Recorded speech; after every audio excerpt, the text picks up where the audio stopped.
For some insight, we're now joined by Professor Satram Akbarzada.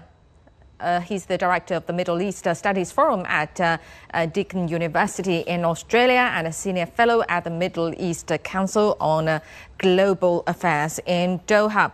Professor, welcome to Global Watch. Well, first of all, what does the Golan Heights mean for Israel, which is currently engaged in conflicts with Hamas, Hezbollah and Syria?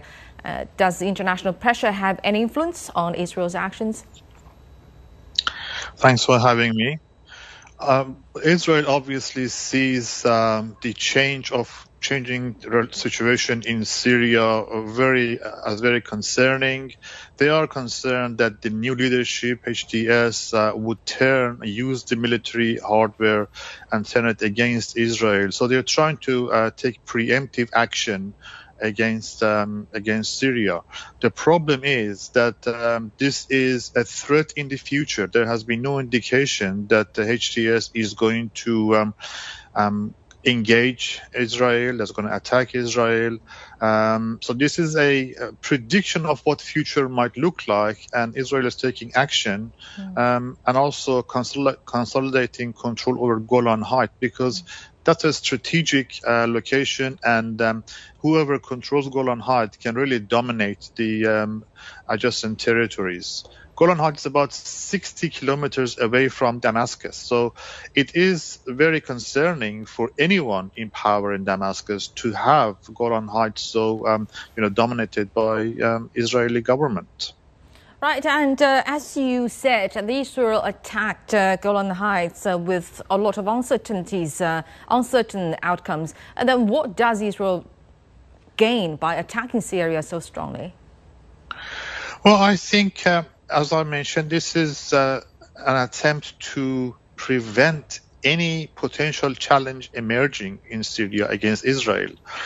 And given that there has been no indication that HTS has any plans for Israel, it makes no sense in terms of international law. It makes no sense. The justification of preemptive strike doesn't really apply here. In other conflicts, 1967, for example, Egypt was massing military troops on the border, and there were all indications that Egypt was going to start, and all the Arab states were going to start a war against Israel. Then Israel took preemptive action, and it was justified by international law regulations. Here, there is no indication that anyone is going to attack Israel from Syria, so it has no legal justifications. Right, and the transitional government is in place in Syria, but Israel has destroyed many of Syria's military facilities. What does that mean for the interim government's ability to defend Syria? Absolutely. That's a very good question.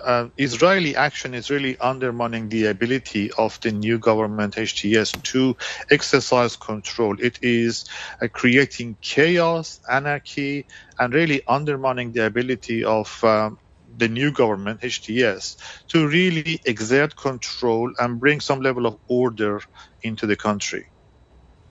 And so far we have heard no criticism from the HTS of Israel's attacks on Syria. Why is that?